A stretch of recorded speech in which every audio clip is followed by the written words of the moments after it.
Shalom Bapak Ibu serta saudara-saudara yang terkasih dalam nama Yesus Kristus, kembali pada malam hari ini di hari Jumat setiap pukul 9 malam kita bertemu kembali lewat podcast acara kita di channel YouTube kita The WBSD dengan podcast DK, Doa, Kesaksian, dan Tokoh Alkitab. Setelah minggu kemarin kita membahas atau membicarakan tentang tokoh Alkitab yang bernama Harun, malam hari ini kita berbincang atau membicarakan tokoh Alkitab yang bernama Absalom, masih dari tokoh Perjanjian Lama malam ini, Bapak Ibu serta saudara-saudari yang terkasih. Namun sebelum kita masuk dalam perbincangan mengenai tokoh ini, saya mengajak kita bersatu terlebih dahulu di dalam doa kita. Kita mau mengawali perbincangan kita malam hari ini dengan doa. Kita berdoa, Bapak Ibu. Segala pujian, hormat, syukur, dan pengagungan kami berikan dan kami naikkan hanya kepadamu, Allah yang hidup, Allah Abraham, Allah Ishak, Allah Yakub, Allah yang kami sembah dan kenal di dalam nama Yesus Kristus, Juru Selamat kami, penebus kami, pemilik hidup kami. Pertama, kami bersyukur buat setiap kebaikan-Mu dalam hidup kami, dan kami bersyukur juga buat kehidupan yang Kau masih berikan bagi kami. Kami percaya kalau kami masih ada sampai pada saat hari ini, itu berarti Tuhan masih punya rencana dan rancangan yang indah dalam kehidupan kami. Untuk dalam hidup kami, semua rencana dan rancangan-Mu tergenapi ya Bapak. Kami menyerahkan podcast pada malam hari ini DK ke dalam tangan Tuhan, dengan memperbincangkan tokoh malam hari ini yaitu Absalom. Kami percaya dan kami yakin setiap tokoh yang berada, yang namanya tertulis, yang kisahnya tercatat dalam Alkitab, itu bukan merupakan suatu kebetulan.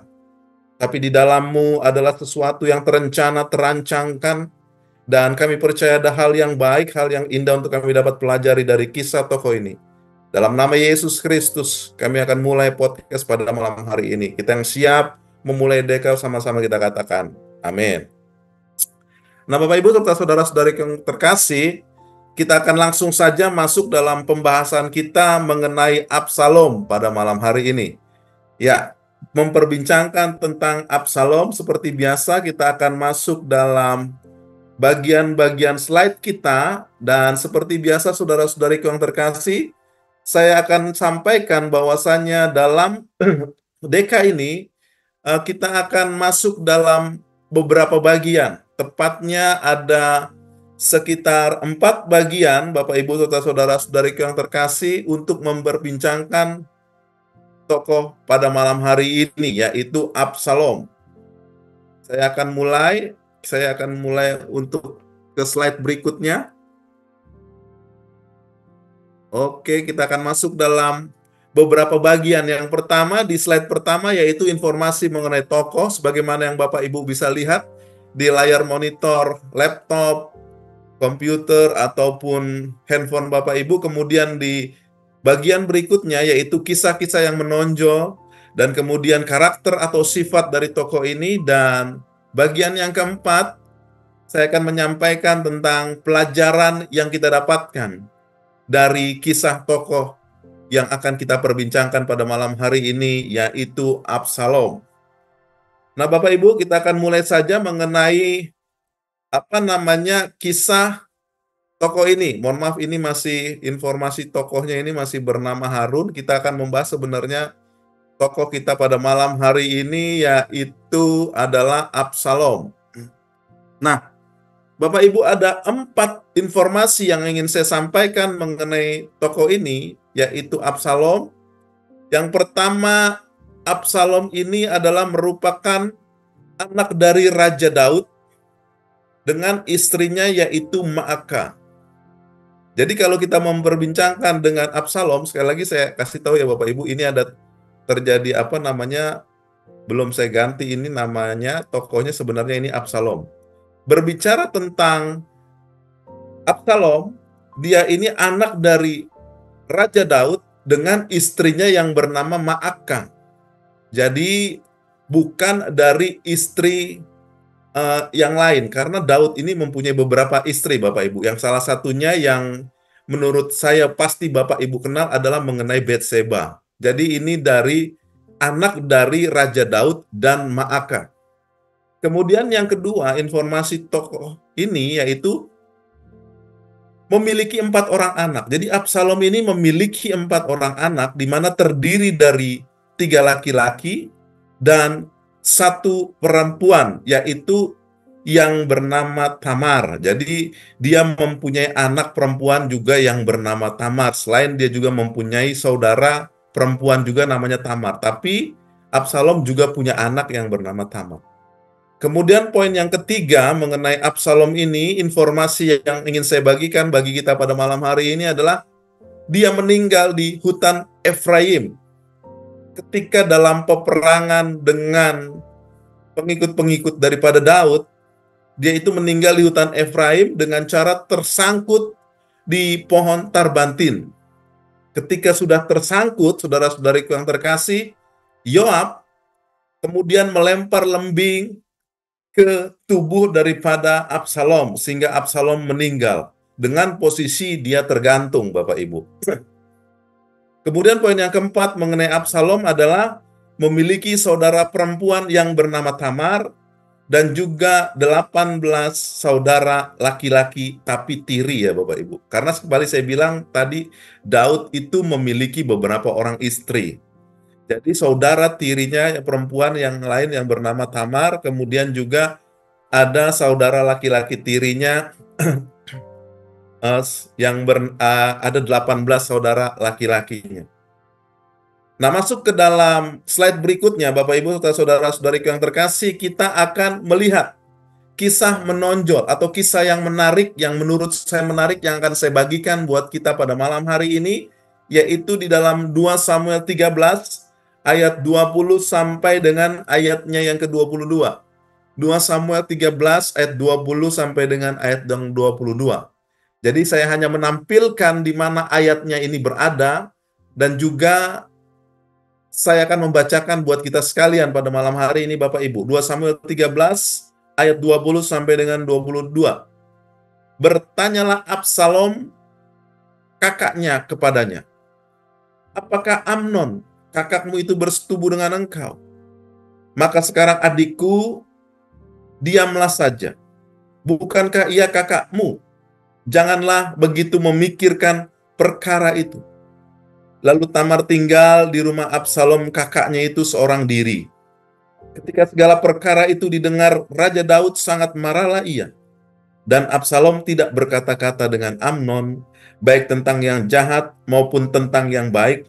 Tetapi Absalom membenci Amnon, sebab ia telah memperkosa Tamar adiknya. Jadi Bapak Ibu serta saudara-saudari yang terkasih, ini adalah 3 ayat yang terdapat dalam satu perikop, di mana kalau Bapak Ibu baca dari awal, ini adalah merupakan sebuah kisah di mana Tamar diperkosa oleh Amnon, kakaknya, tapi bukan kakak kandung. Kakak kandung Tamar itu adalah Absalom. Nah, setelah Tamar ini diperkosa oleh Amnon, Bapak Ibu serta saudara-saudariku yang terkasih, akhirnya Tamar menyampaikan hal ini kepada abangnya Absalom, dan Absalom ini akhirnya marah, Bapak Ibu serta saudara-saudariku yang terkasih, sebagaimana kita baca. Namun marahnya itu tidak sampai melakukan hal yang menakutkan. Hanya di situ dikatakan membenci Amnon karena ia telah memperkosa Tamar, adik daripada Absalom. Ini adalah merupakan sebuah kisah yang kita dapatkan bagaimana Absalom pada saat itu benci sekali kepada Amnon, saudara tirinya, saudara laki-laki tirinya, karena Amnon ini memperkosa adiknya yaitu Tamar. Nah, itu adalah merupakan kisah yang menarik yang pertama, Bapak Ibu, yang saya bagikan buat kita sekalian. Kemudian kisah yang menarik yang kedua adalah di dalam 2 Samuel pasalnya yang ke-15, ayatnya 30 dan 31. 2 Samuel pasalnya yang ke-15, ayatnya 30 sampai dengan ayat yang ke-31. Saya bacakan buat kita sekalian. Daud mendaki Bukit Zaitun sambil menangis. Kepalanya berselubung dan ia berjalan dengan tidak berkasut. Juga seluruh rakyat yang bersama-sama dengan dia masing-masing berselubung kepalanya, dan mereka mendaki sambil menangis. Ketika kepada Daud dikabarkan demikian, Ahitofel ada di antara orang-orang yang bersepakat dengan Absalom. Maka berkatalah Daud, gagalkanlah kiranya nasihat Ahitofel itu, ya Tuhan. Jadi ini Bapak Ibu serta saudara-saudariku yang terkasih, pada saat itu Daud mengetahui bahwasannya Absalom ingin membunuh dia. Atau bisa dikatakan Absalom ingin melakukan pembunuhan untuk mengambil posisi kekuasaan bapaknya, yaitu Daud. Jadi dia mengadakan kudeta agar posisi raja itu dia yang miliki, dia yang pegang, Bapak Ibu saudara-saudariku yang terkasih. Sehingga Daud melarikan diri, dan kita baca ini dia mendaki Bukit Zaitun sambil menangis karena dia tahu anaknya itu berniat ingin membunuhnya. Anaknya ingin berniat mengambil kekuasaan yang dia miliki dengan bantuan Ahitofel, penasehatnya sendiri, penasehat Daud. Nah, itulah kisah yang kedua, saudara-saudariku yang terkasih. Kemudian kisah yang ketiga yang ingin saya bagikan buat kita sekalian pada malam hari ini, yaitu terdapat di dalam 2 Samuel pasalnya yang ke-18, Bapak Ibu serta saudara-saudariku yang terkasih. Ayat 14 sampai 16. 2 Samuel pasal 18 ayat 14 sampai dengan 16. Saya bacakan buat kita sekalian 3 ayat ini, 14 sampai dengan 16. Tetapi Yoab berkata, "Aku tidak mau membuang-buang waktu dengan kau seperti ini." Lalu diambilnyalah 3 lembing dalam tangannya dan ditikamnya ke dada Absalom. Maaf Bapak Ibu. Sedang ia masih hidup di tengah-tengah dahan pohon tarbantin itu. Kemudian 10 bujang pembawa senjata Yoab mengelilingi Absalom, lalu membukul dan membunuh dia. Sesudah itu Yoab meniup sangkakala sehingga tentara berhenti mengejar orang Israel, sebab Yoab mau menahan tentara itu. Nah, 3 ayat ini adalah 3 ayat yang mengisahkan bagaimana posisi Absalom pada saat itu ketika dia meninggal. Dia sudah tergantung, tersangkut di pohon tarbantin. Nah, kemudian saudara-saudariku yang terkasih, 10 bujang pembawa senjata Yoab ini mengelilingi badan, mengelilingi tubuh daripada Absalom, lalu memukul dan membunuh dia.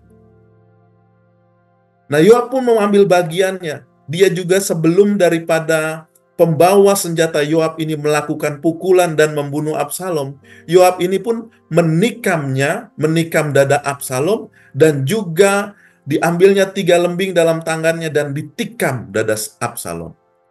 Sehingga pada saat itu posisi meninggalnya Absalom pada saat itu tergantung di pohon tarbantin, kemudian ditikam oleh Yoab dengan 3 lembing, dan juga pembawa-pembawa senjata Yoab, bujang-bujangnya Yoab pun melakukan pukulan. Dan pada saat itulah Absalom meninggal, Bapak Ibu serta saudara-saudariku yang terkasih. Jadi ketika ada pertempuran pada saat itu antara pengikut Absalom dengan pengikut Daud, ternyata Absalomlah yang meninggal, Bapak Ibu serta saudara-saudariku yang terkasih. Dari 2 Samuel 18 ayat 14 sampai 16 ini kita bisa dapatkan informasinya. Nah, Bapak Ibu serta saudara-saudariku yang terkasih, setelah 3 kisah yang saya sampaikan buat kita sekalian pada malam hari ini, saya juga ingin mencoba menyampaikan kira-kira bagaimana sifat atau karakter daripada Absalom. Dari beberapa pasal yang saya baca, yang tadi diwakili oleh 3 pasal, 13, 15, dan 18. Ada setidaknya 4 sifat atau karakter yang saya dapatkan. Namun, saya tetap mengencourage Bapak Ibu sekalian, menyemangati, mengajak dengan sungguh Bapak Ibu sekalian, untuk juga kalau kira-kira ada sifat atau karakter mengenai Absalom yang Bapak Ibu baca, saya juga mengajak Bapak Ibu mungkin bisa mengetikkannya, tambahan dari sifat atau karakter menurut Bapak Ibu tentang Absalom ini. Baik, saya akan memaparkan apa yang saya dapatkan. Sifat atau karakter daripada Absalom. Yang pertama, dia itu orangnya ambisius sekali. Karena dia, mengapakah saya bilang ambisius? Karena posisi raja pada saat itu adalah masih dimiliki oleh Daud. Namun dengan caranya, dengan taktiknya, dia ingin mengambil posisi raja dari ayahnya itu. Dia memiliki ambisi untuk menjadi raja Israel pada saat itu, Bapak Ibu serta saudara-saudariku yang terkasih. Jadi kita bisa lihat Absalom ini adalah seorang yang ambisius. Kemudian poin yang kedua buat saya, dia ini orang yang pendendam. Itu saya dapatkan mengapa saya berkesimpulan dia seorang yang pendendam ini ketika kita bisa lihat dari kisah yang menarik tadi, adiknya Tamar itu diperkosa oleh Amnon. Dia bilang, di situ dikatakan di tadi ayat yang kita baca, Absalom benci kepada Amnon. Dan kemudian akhirnya dibunuhlah Amnon, Bapak Ibu serta saudara-saudari yang terkasih. Karena dia bencinya itu, dia pendam dan akhirnya dia melakukan, diikuti dengan tindakan berikutnya. Dan yang ketiga, Absalom ini buat saya adalah merupakan seorang yang licik. Karena kalau kita bisa lihat di pasalnya yang ke-15, bagaimana dia melakukan tindakan-tindakan, melakukan hal-hal untuk bisa menarik perhatian, bisa menarik hati daripada bangsa Israel, sehingga ketika dia mengadakan peperangan, mengadakan kudeta untuk mengambil kekuasaan daripada bapaknya, banyak orang Israel yang juga mengikuti dia untuk melakukan kudeta kepada Daud bapaknya. Tapi dengan cara yang tidak baik menurut saya. Jadi ini Absalom ini bagi saya adalah merupakan orang yang licik. Kemudian juga buat saya selain licik, dia juga ini manipulatif, Bapak Ibu serta saudara-saudariku yang terkasih. Nah, itulah 4 sifat atau karakter dari Absalom menurut saya yang saya dapatkan dari pembacaan di dalam kitab 2 Samuel. Pasalnya yang ada beberapa pasal yang mencatat tentang kisah Absalom ini. Dan Bapak Ibu serta saudara-saudariku yang terkasih, untuk yang selanjutnya adalah pelajaran dari kisah tokoh ini, dari Absalom ini, Bapak Ibu. Apa yang kita dapatkan dari tokoh Absalom ini, pribadi ini? Ada 4 pelajaran. Namun sebelum saya lebih jauh lagi menyampaikannya, kita baca bersama-sama, saya sharingkan kepada Bapak Ibu. Saya mengajak Bapak Ibu serta saudara-saudariku yang terkasih, mungkin ada di antara Bapak Ibu yang sedang berada dalam permasalahan, yang butuh dukungan doa. Bapak Ibu juga bisa menuliskannya dalam kolom live chat di TikTok pada malam hari ini, karena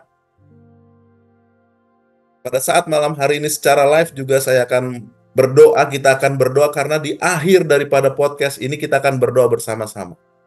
Saya percaya setiap doa yang kita naikkan itu pasti didengar Tuhan, dan juga pasti dijawab Tuhan. Dan Tuhan bekerja dengan caranya, dengan kuasanya, tentunya saudara-saudariku yang terkasih, untuk hormat dan kemuliaan bagi nama.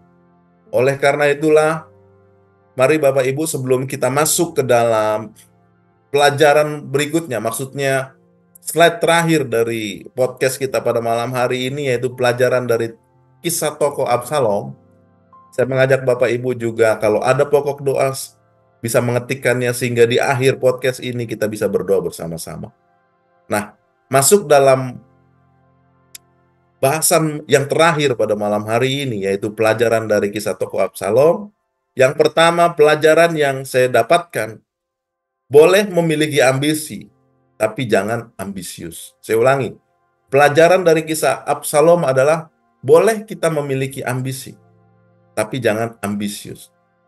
Karena menurut saya, kecenderungan orang yang ambisius itu biasanya takutnya melakukan segala sesuatu agar ambisinya itu, agar keinginannya itu tercapai. Terlihat dari kisah Absalom ini, bagaimana dia ingin mengambil kekuasaan dari bapaknya. Sehingga dia melakukan berbagai macam cara, dia mengambil hati orang Israel dengan bermacam cara, dia menjalin persahabatan dengan Ahitofel, penasehat bapaknya, teman bapaknya, sahabat bapaknya. Kemudian dia juga melakukan hal-hal lain, sehingga, atau maksud saya, agar dia bisa menjadi raja, agar ambisinya tercapai. Dalam kehidupan kita, saudara-saudariku yang terkasih, baik Bapak Ibu memiliki ambisi. Boleh Bapak Ibu memiliki ambisi. Cuman jangan Bapak Ibu melakukan hal-hal yang jahat agar ambisi dari Bapak Ibu itu terlaksana, tercapai. Biarlah engkau mendapatkan apa yang menjadi ambisimu itu dengan cara-cara yang baik, dengan cara-cara yang benar. Bersainglah dengan sehat, bersainglah dengan bagus, bersainglah dengan takut akan Tuhan. Jangan sampai engkau mengorbankan orang lain. Kalau kata orang di luar sana, jangan seperti kodok, Bapak Ibu serta saudara-saudariku yang terkasih. Kalau Bapak Ibu pernah lihat kodok itu berenang, dia itu menarik yang di atas dan menendang yang di bawah. Jangan seperti itu, saudara-saudariku yang terkasih. Biarlah engkau mendapatkan setiap ambisimu, setiap cita-citamu itu dengan cara yang benar. Nggak salah engkau memiliki cita-cita, nggak salah engkau memiliki ambisi. Namun biarlah engkau memperolehnya dengan cara yang baik dan benar. Itu pelajaran dari kisah tokoh Absalom yang pertama. Kemudian bagian yang kedua adalah kejahatan pasti akan selalu kalah. Kita lihat di sini, saudara-saudariku yang terkasih. Absalom ingin mengambil kekuasaan kerajaan, menjadi raja Israel dari bapaknya Daud. Padahal Daud ini adalah orang yang diurapi Tuhan melalui nabinya. Dengan cara yang tidak benar, kejahatan dilakukan untuk mendapatkan posisi ini. Dia ingin membunuh ayahnya, karena hanya dengan membunuh ayahnya dia bisa menjadi seorang raja. Tapi kita lihat, saudara-saudariku yang terkasih, bukan Daud yang terbunuh, tapi justru Absalomlah yang terbunuh dengan cara yang menurut saya tidak wajar. Tersangkut di pohon kelapa, kemudian juga dilempar lembing oleh Yoab, dan juga dipukul juga dengan bujang daripada Yoab. Nah, itulah pelajaran kedua, kejahatan pasti akan selalu kalah. Tinggal tunggu waktunya aja. Kejahatan itu pasti akan selalu kalah. Mungkin saat-saat ini kejahatannya itu belum kalah, tapi tunggu waktunya. Pasti kejahatan itu akan kalah, Bapak Ibu. Kemudian pelajaran yang ketiga, segala hal yang diperoleh dengan cara tidak baik, pasti hasilnya buruk. Saya ulangi, pelajaran yang ketiga, segala hal yang diperoleh dengan cara yang tidak baik, pasti hasilnya buruk. Output yang dihasilkan dari input yang tidak baik, pasti buruk, Bapak Ibu, serta saudara-saudariku yang terkasih. Nggak mungkin apa yang Bapak Ibu masukkan, keluarnya itu berbeda. Jadi kalau Bapak Ibu memasukkan sesuatu, yaitu misalnya tebu, pasti keluarnya akan tebu. Kalau Bapak Ibu memasukkan sesuatu, misalnya jeruk, pasti keluarnya akan jeruk. Demikian juga kalau Bapak Ibu memasukkan kejahatan, pasti yang keluar itu kejahatan juga. Segala hal yang diperoleh dengan cara yang tidak baik, pasti hasilnya akan buruk, Bapak Ibu, saudara-saudari yang terkasih. Yang keempat, pelajaran yang terakhir. Yang keempat, saudara-saudariku yang terkasih, yang terakhir, yang sebelum saya menjawab pertanyaan daripada akun Liner, saya akan membagikan terlebih dahulu. Pelajaran yang keempat, dendam jangan dipendam, karena hasilnya akan diikuti dengan dosa yang lain. Jadi saudara-saudariku yang terkasih, kita bisa lihat bagaimana ketika pada saat itu Amnon memperkosa Tamar, adik daripada Absalom. Absalom ini benar-benar benci atas perlakuan Amnon terhadap adiknya. Karena saking bencinya ia, lambat laun masih tetap dipendam, dan akhirnya dendam yang ada diikuti dengan dosa yang lainnya, yaitu Amnon akhirnya dibunuh. Itulah Bapak Ibu, kalau engkau memiliki sesuatu permasalahan kebencian ada dalam dirimu, jangan engkau pendam, tapi katakan kepada orang tersebut, perbincangkan dengan baik saudara-saudariku yang terkasih. Pasti akan ada jalan keluarnya. Nah, sebelum saya menutup podcast kita pada malam hari ini, saya akan menjawab dulu pertanyaan dari akun Liner bertanya, kenapa tokoh-tokoh seperti Absalom ini penuh kejahatan ditulis di Alkitab? Nah, jadi inilah menariknya Bapak Ibu serta saudara-saudariku yang terkasih. Alkitab ini yang kita percaya adalah merupakan firman Tuhan. Jadi bukan saja berisi dengan segala sesuatu yang baik, tapi juga segala sesuatu yang jahat pun ditulis dalam Alkitab. Karena dengan demikian, kita bisa pelajari seperti ini Bapak Ibu serta saudara-saudariku yang terkasih. Hal-hal yang jahat pun yang ditulis oleh Alkitab, tentunya yang kita ambil adalah pelajaran baiknya Bapak Ibu serta saudara-saudariku yang terkasih. Jadi mengapa ada kejahatan pun dilakukan, misalnya contoh orang Israel bersungut-sungut pun ditulis dalam Alkitab. Masalah Absalom ini pun mengadakan kudeta ditulis oleh Alkitab. Absalom membunuh Amnon pun diceritakan oleh Alkitab. Itu adalah tujuannya agar kita jangan melakukan hal itu. Ada hal jahat yang kita hindari, jangan kita lakukan. Seperti pada malam hari ini, kita ambil pelajaran dari tokoh Absalom ini. Dan mengenai Absalom ini ada 4 pelajaran yang saya berikan, yaitu boleh memiliki ambisi tapi jangan ambisius. Itu adalah pelajaran yang baik yang kita bisa dapatkan. Kejahatan pasti akan selalu kalah. Itu pelajaran yang baik yang kita bisa dapatkan dari kisah Absalom yang penuh dengan kejahatan ini. Dan selanjutnya, pelajaran ketiga, pelajaran keempat. Jadi itulah menariknya Alkitab, Bapak Ibu serta saudara-saudari yang terkasih. Ada pelajaran yang kita bisa dapatkan dari kisah tokoh-tokoh yang ada dalam Alkitab. Kalau Bapak atau Ibu yang bernama akun Liner ini mau lihat tokoh-tokoh lainnya sebelum Absalom, bisa lihat. Ada sudah sekitar 50-an tokoh yang saya bahas. Itu semua ada pelajaran yang kita bisa dapatkan dalam kehidupan kita, yang kita bisa aplikasikan. Tentunya yang jahat jangan kita lakukan. Yang baik itulah yang kita lakukan dalam kehidupan kita. Sehingga kita bisa menjalani kehidupan ini semakin menyenangkan hati Tuhan dan juga menerima kepada sesama. Sesama kita menerima kita dengan baik.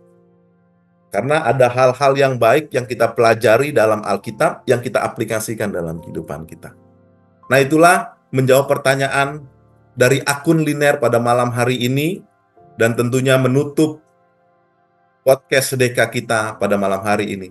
Minggu depan saya akan menyajikan tokoh-tokoh yang lain, dan saya percaya setiap tokoh yang namanya ada kisahnya tertulis dalam Alkitab itu bukan merupakan suatu kebetulan, tapi semua terancang, terprogram oleh Allah, sehingga kita bisa dapatkan pelajaran yang baik untuk kita aplikasikan dalam kehidupan kita, sehingga kita bisa selalu menyenangkan hati Bapa.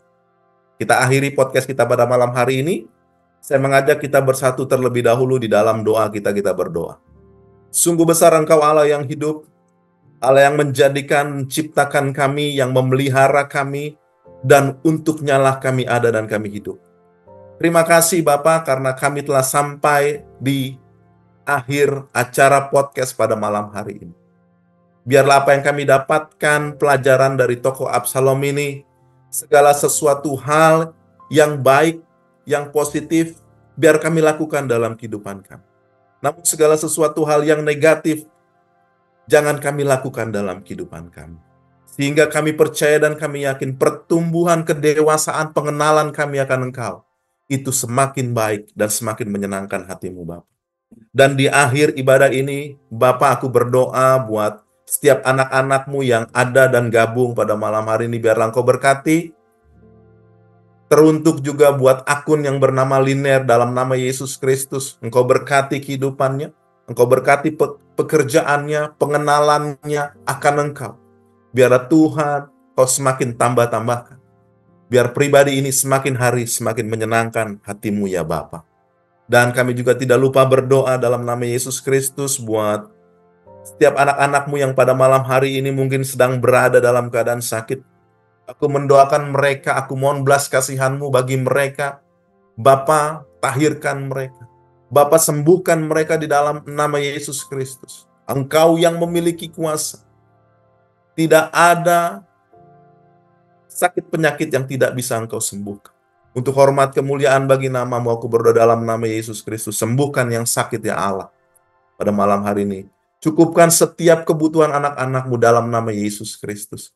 Setiap hal permasalahan apapun yang anak-anak-Mu alami, yang anak-anak-Mu sedang jalani pada saat ini, Bapa, sertai mereka. Bapa, aku percaya Engkau menjadi jalan keluar dalam kehidupan permasalahan mereka. Terima kasih Allahku. Di akhir ibadah ini, kami juga ingin berdoa buat bangsa dan negara kami.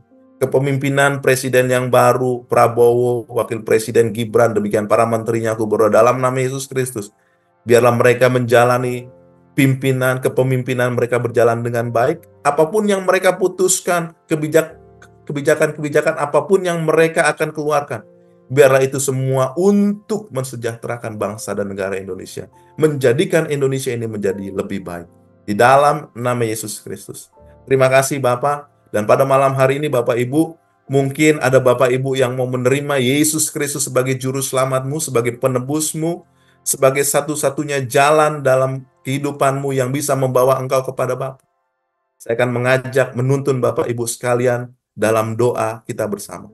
Mari Bapak Ibu yang mau menerima Yesus Kristus sebagai juru selamatnya, penembusnya, yang bisa membawa engkau ke sorga bersama Allah yang hidup itu, saya mengajak kita berdoa. Bapa, dalam nama Yesus Kristus, pada malam hari ini, aku mengakui Yesus Kristus, anak Allah yang hidup itu, adalah satu-satunya jalan kebenaran dan kehidupan yang bisa membawaku ke sorga bertemu muka dengan Engkau ya Allahku. Aku berdoa dalam nama Yesus Kristus, aku terima Yesus Kristus sebagai Tuhan dan Juru Selamatku, yang memimpin kehidupanku, menjalani hari lepas hari kehidupanku, dan pada akhirnya, di kematianku nanti, aku akan menerima sorga yang kekal bersama dengan Bapa, karena aku beriman kepada Yesus Kristus, Juru Selamat dan Penebus manusia. Dalam nama Yesus Kristus. Dan dalam nama Yesus Kristus, kami akan tutup doa ini dengan doa yang Yesus Kristus ajarkan bagi kami. Bapa kami yang di sorga, dikuduskanlah nama-Mu, datanglah kerajaan-Mu, jadilah kehendak-Mu di bumi seperti sorga. Berikanlah kami pada hari ini makanan kami yang secukupnya, dan ampunilah kami kesalahan kami, seperti kami juga mengampuni orang yang bersalah kepada kami. Dan janganlah bawa ke dalam pencobaan, tapi lepaskanlah daripada yang jahat. Karena Engkau yang punya kerajaan dan kuasa dan kemuliaan sampai selama-lamanya. Haleluya. Podcast kita pada malam hari ini telah selesai Bapak Ibu. Sampai ketemu lagi minggu depan dengan tokoh Alkitab yang berbeda dan juga pelajaran yang kita dapatkan yang berbeda. Selamat malam, selamat beristirahat, selamat berakhir pekan. Tuhan memberkati. Shalom.